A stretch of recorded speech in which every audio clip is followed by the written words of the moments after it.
Thank you for joining us on part 2 of our conversation with Coitt Kessler of Versaterm. We pick up where we left off last week.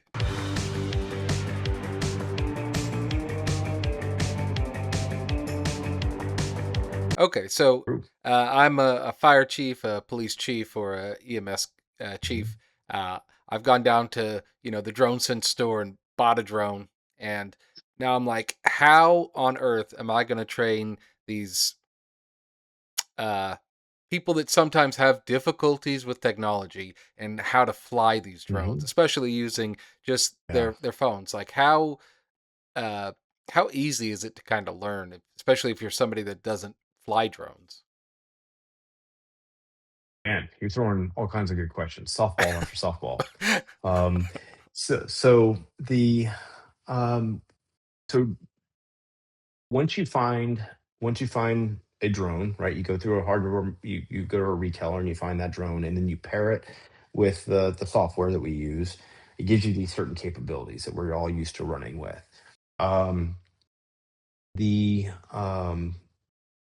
school that we have currently is a 40-hour school, and that's kind of I would say 40 to 80 hours is a good, it's kind of an average um, benchmark for like week to 2 weeks is for going from zero to 55 miles per hour, and then from there on you're constantly learning. So I had 6 months in a fire academy, but I had the next 21 and a half years working off of what I learned. So we're always improving. So to be able to fly indoors at speed, to get through a school or a mall or something, that's a whole different skill set than flying Oh my God. lazy circles in the sky. But we're going to get in that first training. We're going to get you through that flying in the sky, and then we're going to teach you about flying indoors. But you're not going to be really great at that until you start really dialing in your thumbs. Good news is that it is really funny. I used to give all the guys at work, I'd give them grief for playing Call of Duty. It's like, what are you guys doing with your day? Go do some push-ups. Go, go, go work on your brain. Get off that computer. Hmm. Well, turns out that muscle memory Hmm. is actually really good. Being able to look at things and be able to use your brain in a way that you can see Hmm. um, the machines operating, and that's kind of what it's really cool. Our newer, as challenging as in some ways is our newer generation of kiddos coming through. They also have some real advantages Yes. that an old guy like me doesn't have. Hmm. So um, we get them through that first training, and then from there, it's just like we do with being a paramedic, being a police officer, a firefighter. You're constantly working on the next piece. Hmm. So I mean, there's a lot of specialties. I mean, as I mentioned, you can work on just dropping off life jackets. That's a whole nother specialty, is doing drops, flying indoors. There's some cool Mhm. lanes. My next career. I'm getting. You Yeah. can be a hack for It drones. might be coming to you it might be coming to you before you know it, Erica. Don't play with my emotions With like drone. that, because I'm ready to call some people right now. So kind of Drone as a first responder is coming quick. so as Before a we do it, after you get done with that, Gary, I really want to hear about that. So go. okay, I was just going to say, so with regards to that, you actually don't need, I guess, to have the police chief, the fire chief, or the EMS chief say, "I want to buy drones for my guys." You could just have the public safety people be like, "We're going to set up, 8 drones throughout the city. Anybody that needs to use them can just kind of log in and use them." Or is it specific to like a user? Could, I guess, an area share This is a resources? good segue. This is a really good segue into what Erica wanted to ask. All right, so let's talk about the future. Hmm. Say the future involves teaming, more teaming. So the robots, the technology working with people, or the robots working with other robots, right? So we can go do our jobs faster, safer, more efficient. Let's take part of that. Let's take that technology and let's put that technology into a dispatchable box. So call taker takes a call, and you guys get through the call, and you have an address. You're like, you know what? We need to send something over to go look at this. We have reports of smoke. Well, is it somebody? Is it somebody that's barbecuing in the back and they've destroyed their uh their barbecue pit, or do they have a fire that's starting, right? Mhm. Or do we have somebody, there's some loud noises, is somebody with a roofing gun, or is this actually somebody shooting, Yeah. right? So we want to get over the top of them fast, or maybe we want to clear a roadway out to make sure that accident's there, that's still there, so we can save our resources to keep from sending a resource to something that's no longer even there. Yeah. I know you guys have to deal with that all the time. Yeah. So if we had a box that opened up and that drone popped out and flew exactly to where you were, a call for service, I mean, no different than our calls for service with officers, and we can get eyes over that. And those eyes not only are good for you to be able to see what's there, but it's also what the officers can see when they're en route, or the firefighters are en route, or the medics that are still going code 3 are seeing. Yeah. So it's that is today. That is here today. Those boxes are what we call docks, and they're drone docks. So you can send them the coordinates, and the drone takes off and it flies out to them. During the summer, they're air conditioned, so they get through the Texas heat. During the winter, those docks are heated, so they're resilient, right? They can go through a winter with all the snow on top of them. They fly out and they put eyes on whatever it is you want eyes on, and then if they're starting to run low on batteries, they send another unit out over the top of them, and this one comes back and recharges batteries. And this is how we're able What? to. Yes, That yes, makes me think this is about what today. okay, okay, okay. In my head, I'm picturing, you know, the plane's about to run out of gas and they send another plane and then they hook up somehow and give them more gas and off they go. And Not there yet. We're not there yet. We're not there yet. But what we can do, though, is that plane that is running out, let's say the helicopter that's running out of fuel because they've been working really hard, they can go back and put somebody else over the top of the over the, so we never lose continuity of information. That other one goes back and gets fuel, right? While we have one that's over the top. that is That's to awesome. So that's today. That's today. So we're running calls of service with this. So Gary, back to your original you know, uh, question there is, like, how does this all all play together? And that is where this is going, is giving you guys a whole nother set. I mean, CTEC, yeah, I've seen the walls with all the cameras, but those are stationary cameras. Mhm. You're limited into what you can see. The Fusion Center, if you're going into RTCC, you're still limited because they're Yep. stationary cameras. Well, we can put our cameras over wherever they need to be at, and still abide by the regulations, still make sure that our community has privacy. And Yeah. we're very, very careful with the way in which these things operate. And I couldn't be more proud of our company. I'm gonna give a shout out to Yes. the engineers and the Please. nerds Yes.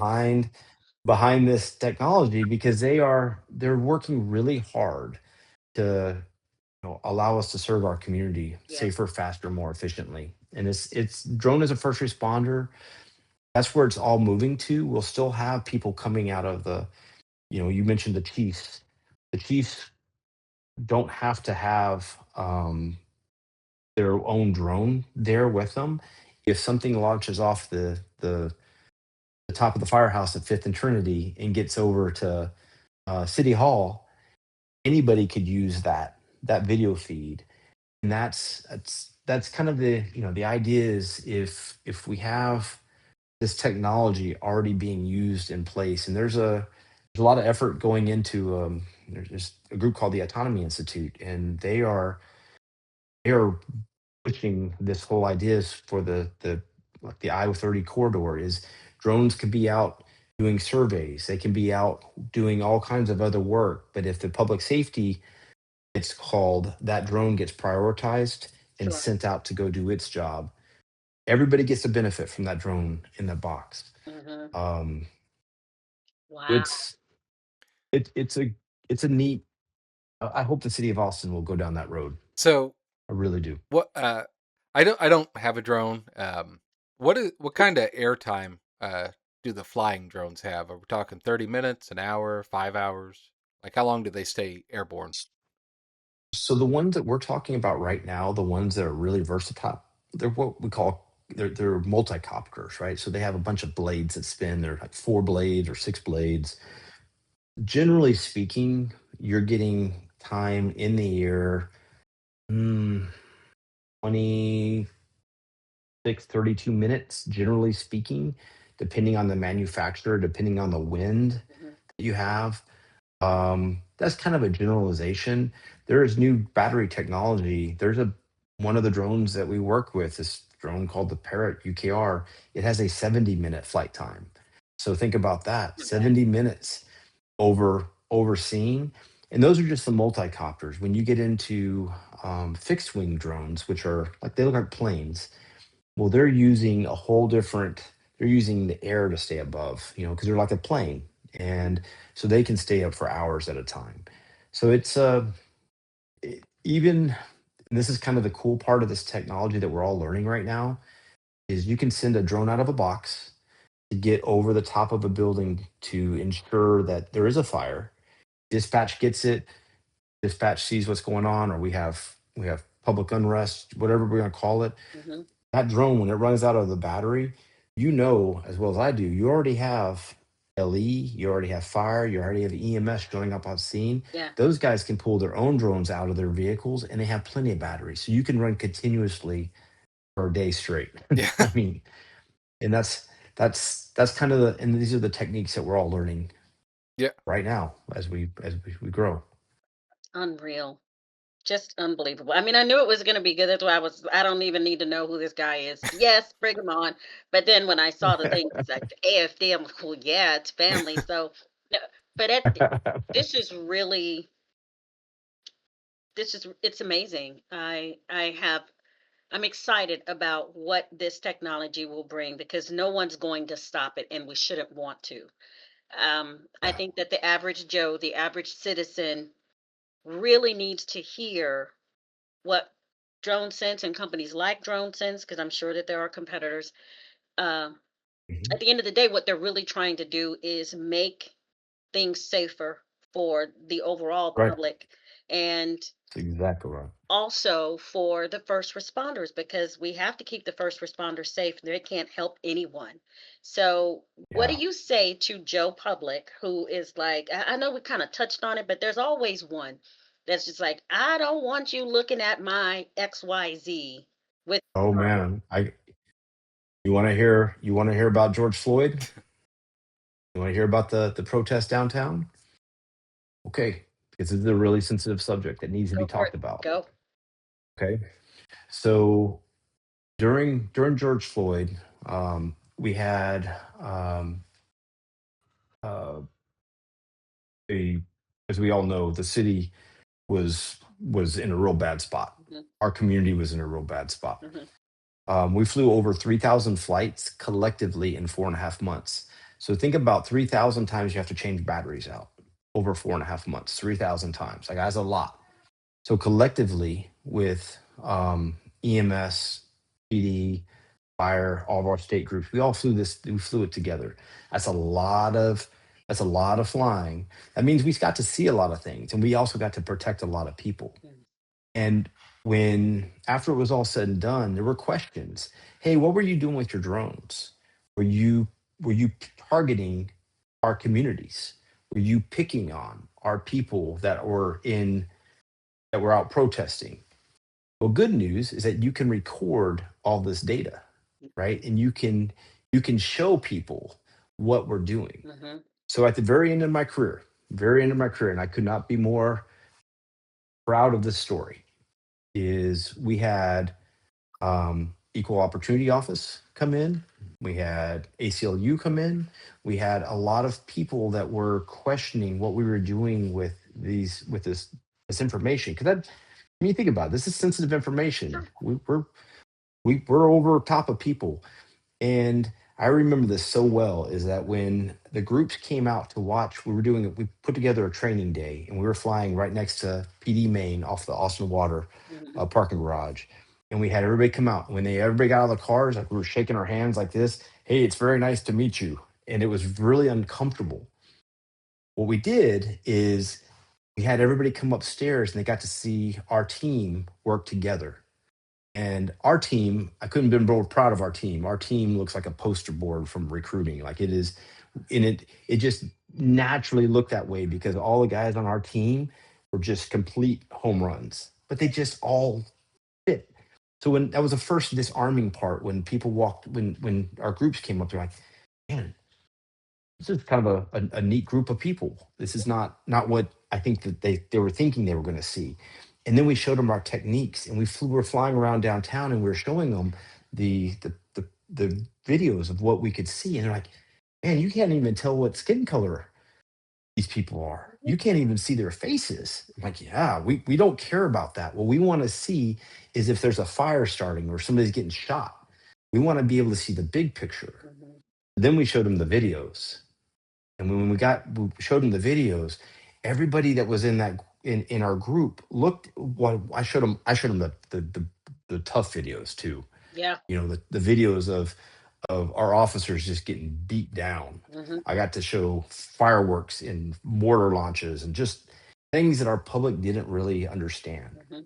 And I got to show them what was really going on and that we didn't have anybody's face.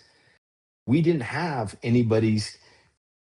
I mean, you just saw the overall scene, and Mhm. that was what because for command, that's what we had to do. We had to provide the overall scene for scene safety. Yeah. And when we left that person that you just asked about, Gary, there was actually a whole group of that person, those people that were really concerned with us, infringing on privacy. Mhm. We were hugging each other. Yeah. We were hugging. And I can't tell you like how good that day felt. It was just at the end of my career. Um, because we got right down with our community and we shared with them. They weren't hiding anything. Hey, come out.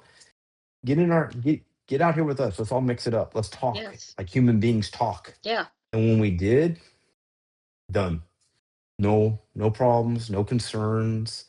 Like I say, it was all hugs. And I think that's where we need to go with this is let's just have open dialogue. Let's communicate. Let's let you see the laws so you know that we're not going to be spying on you. Let's let you see where Yes. we can fly. Yeah. We everything through this software that we use, you can see every place we have flown. Every place we've flown. Every battery that was used in those flights, every drone, every person. Like there's nothing that can be hidden. It's all public record. No, that And I that think was that gonna goes be my yeah. all open public record. So like Okay. there is not a flight that is flown, there's not a location, there's not a person. All of that is public record. It is all being recorded so we can protect our community. And man, like I say, I'm proud. I'm real proud of that story. That's That's that's outstanding. yeah, That's yeah, and people need to know that I know there's conspiracy theories and there's we see a lot of craziness in our news cycles and yeah. not all of the people Gross. yeah, and not everybody has the honest truth telling uh, No, it's motivation. not sensational. Agreed. Agreed. Just like when people I one of the things and I know it's a little different of course, but that whole thing makes me think about when I'm able to go out into the community and I tell people who are may or may not be citizens, I simply do not care. Yeah, I could care no, less about your citizenship. I don't care where you came from. Do no. you need help? Here to The number is 911 service. and that's all I care Right. that you know. And my That's that's right. my goal. That's That's right. my job is to make sure that regardless of whether you're a visitor or I don't care if you're a fugitive. I don't even care about that to be truthful. I'm not going to ask you You any know, of those things. service. My job's to serve. Police, fire, EMS, which one you need? And Yeah, the that's principle right. is the same in what you do and what Drone Sense is trying to do and companies like it. Um outstanding, just amazing. Just Yeah, amazing. I'm proud. I'm Should proud. be. There's a whole community. There's a whole team out there. A whole team, and our teams across the. We have a growing team across the nation that's all working closely together to make this happen. That's amazing. So, one of the big expenditures of, I think, any police department or medical facility is the helicopter. And Mhm. we're probably not to the point where DroneSense can airlift. or medevac patients out. Mm-mm. But No. for police departments, they tend to spend quite a bit of money on their ability to have eyes in the sky because, as we've been talking about, Hmm. that's such a critical thing to have. And you think Mhm. about Yeah. like in Austin, we've got one helicopter or two, and then but the like Hmm. cities like L.A. or New York, Chicago might have four, five, six, seven helicopters, and so each of those Right. is not a light expense to have. That's right. Whereas if you can go down and grab a drone or two that you like and integrate it into this public service network that you guys are trying to form with drone sense, that is, I think, a great way to sort of share those burdens because not all the time, It is. you know, not all the time does the police need an eye in the sky or does the fire department need an eye in the sky, but sometimes you might need two or three if you can get them. Yeah. Yeah, that brings up a great point. I'll go back to the protests that we had. We were over at one of the parks over on the east side of town. We had got reports that there were some guys with guns, and they were they were. We had a lot of that, as you guys probably remember. People just running around like idiots. So we got the drone over the top. Yeah. We got the drone over the top, and they had AK-47s, and they were. I mean, we could identify those very easily, and they were shooting at the air into the air. Well, our drone could identify that, but it couldn't follow that, right? Our job is not to follow that. Our job was to identify that. So Air One, I'm talking about teaming, robot and crewed aviation, teaming. We did a handoff. Air the PD unit was able to chase these cars because the PD unit can chase. They can do things that we can't do. Mhm. So we use our tools a certain way, right? So just like you mentioned with Starflight, yeah, we're not going to be picking up patients or hoisting individuals, but man, we can identify, we can find them, we can locate them, They're and right they can do their here. job a lot faster. Right here. Yeah, Yeah. that's right. So we can work faster together, and that's the game right now. Um, Yeah. yeah, I think it's the right way of using tax dollars money and helping each other out. So when you say that you couldn't like pursue the suspects that had the AK-47s, Mhm. that's more of a a speed limitation of the drone rather it- uh, than a mission limitation, right? No, it's actually it's a limit. It's a mission limitation. So we are governed by regulations that allow us to only fly to a certain distance, unless you have the permission through the FAA to fly beyond that distance.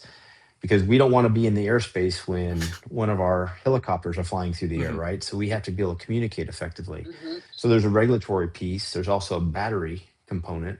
Is Mhm. your batteries are going to run out at some point. The helicopter, they're not going to run out of fuel. They've already filled up. They're going to go chase them down. Mhm. So there's the fuel piece. There is the ability to um, go at speed.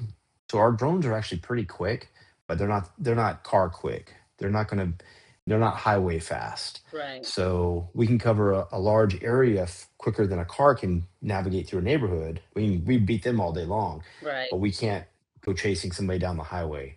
So there's advantages to both. And again, that's just using your tools, using that toolbox. The whole that was in my mind, the whole toolkit and creating that public That's it. safety team unit, Yeah, and those can come together in a matter of moments, in a matter of seconds, depending on what the need is, whether it's a flood, whether it's right.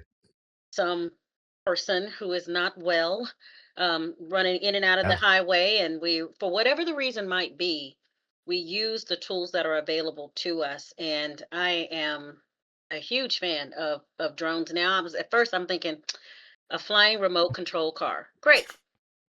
But that's, well, right, when you I don't know know, I any, know, I when you know. don't know any But this is better, what this is just all about. That's what the communication's all about. yeah. That's what we have to do. We gotta talk. And I We have to give talk. voice to Joe Schmo who goes, "Great, one more toy for my husband to go out and buy that he does not need." Until you give me the real reason, right? Until I, and or I'm that Joe Schmo who's thinking about my privacy, as even if your life is Yeah. that interesting, I promise it's not, but whatever. But this is what Uh, people think about. They think about drones it invading our is privacy and being used for all kinds of reasons that the law doesn't care about. They don't realize that it is regulated and that there are very guardrails, regulated. guardrails, Yeah, that's not right. to mention your life is just not that interesting. You're not who we're looking for. They won't let me That's say right. that. I should be on the ad, but they Uh, just won't let me do it. Another thing I noticed you say was when you go to the piloting class, it's 40 to 80 hours or so. Hours. Mhm. That seems uh, less than it would be if I were to send an officer to learn how to fly a helicopter, for instance. Oh, yeah, So that's right. yeah, so I could send a couple of people through the piloting school for the drones for the same cost that it would be Mhm. to have one person go through the pilot class. But I think it's, we all work for our public. We all work with our own tax dollars, Hmm. right? I mean, we're all three of us are paying tax dollars. We have to be good stewards of that. Agreed. So I think it's no different than, um, just deciding what lanes we need these certain tools put into to be able to be good stewards of our tax dollars. And it provides us a new capability. I wouldn't I I've always said this is not an or, it's an and. It's not an or with the crewed aviation, it's an and with the crewed aviation. And it provides us extra reach that we just never had before. Mhm. So if we go into this, and I did use the word aviation, I'll throw this one out at you guys, and I hope this takes a hit here and everybody starts talking about it. This is public safety aviation. So when we talk about drones, and I probably should let off with that in the beginning, is this is actually a public safety aviation program. We're in the national airspace with helicopters, with airplanes. We are all working together. We have to deconflict. We have to work safely Hmm. at different elevations and Hmm. different areas of operation. We're in the same airspace. We're licensed by the FAA. All of our guys are licensed by the FAA. Oh, that's how. So Oh, wow. yeah, we all go through a test with the FAA to get your Part 107 certificate, and um, that is a very important part of this. Is that we don't just take people and throw them out in the street and say, "Here, go fly this." It's Right. very regulated. Sure. So with that, we fit into the national airspace, and so if you want to lead off with that in one of your descriptions, this is public safety aviation. That's really what we're talking about here, not just drones. Yes. That is outstanding. And these are professionals and these are public Very much so. servants in their own right. Yes. Even if Yeah. The they are, same. yeah, even if they've not taken an oath, because I think we don't, as a profession in public safety, often give as much respect and shout out to the people that support the work that we do.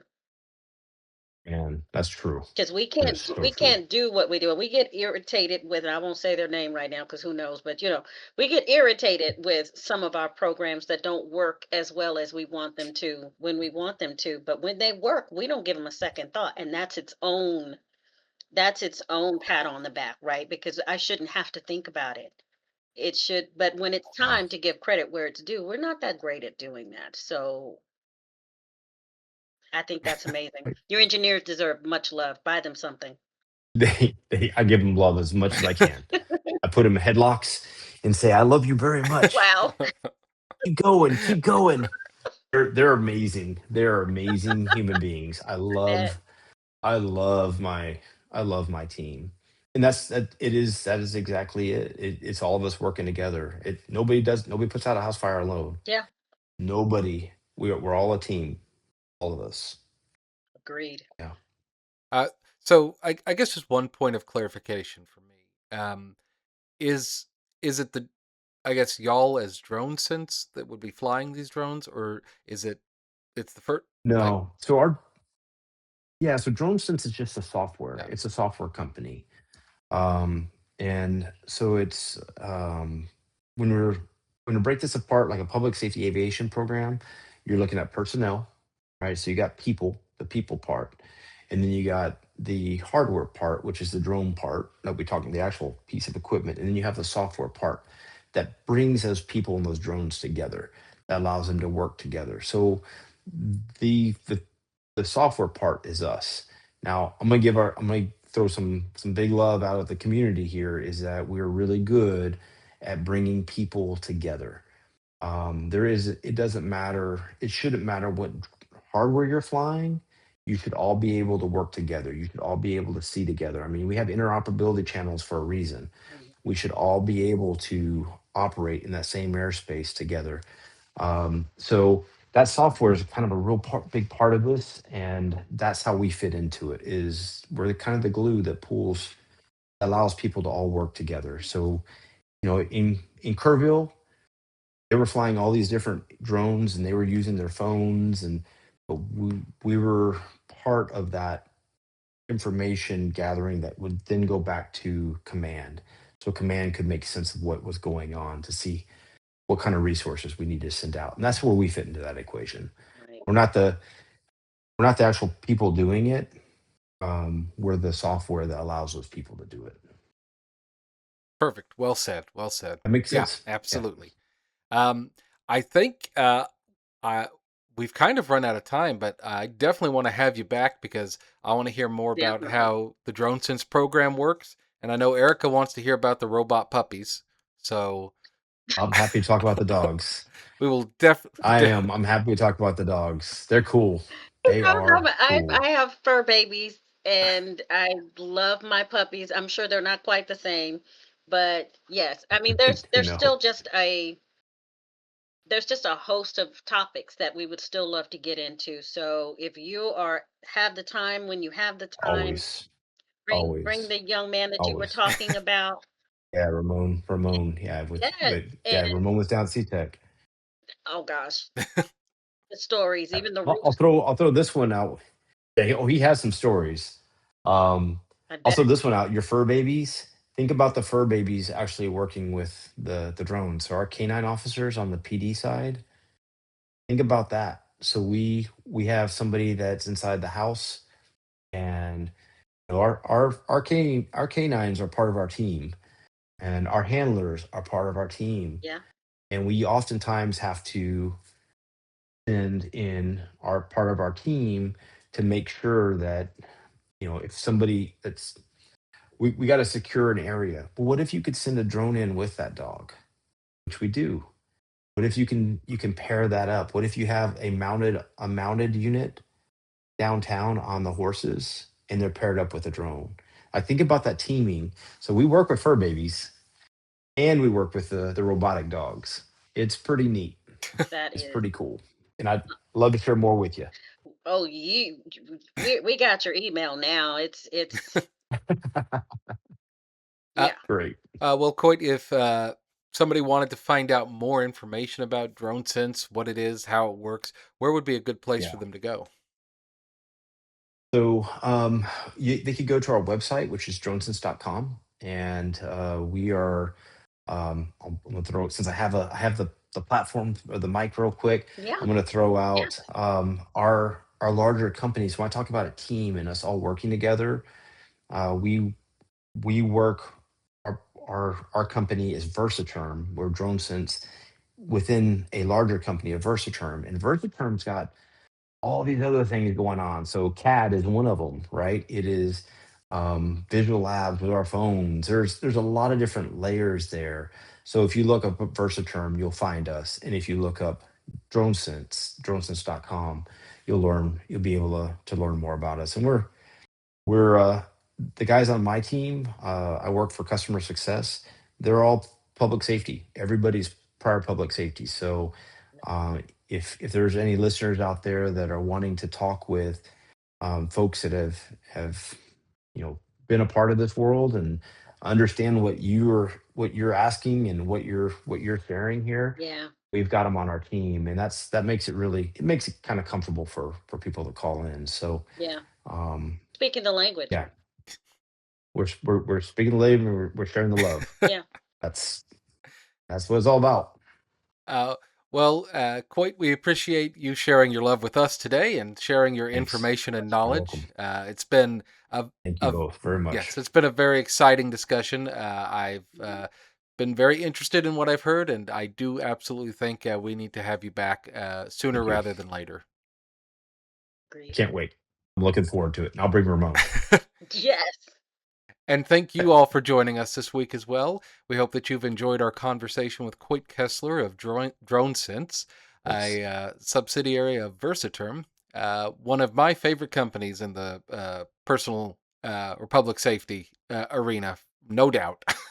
Yep. Yep. Thank you. If you have any comments or you enjoyed the video, please make sure you leave a like or subscribe down below. And from all of us at LifeLine 911, I'm Gary, I'm Erica. and we will see you next week. Thank you for watching. If you have any questions about today's topic or topics you'd like to cover in the future, please reach out to us at lifeline911podcast@gmail.com. This has been a production of Lifeline 911, copyright 2026. Until next time, this is Lifeline 911 signing off.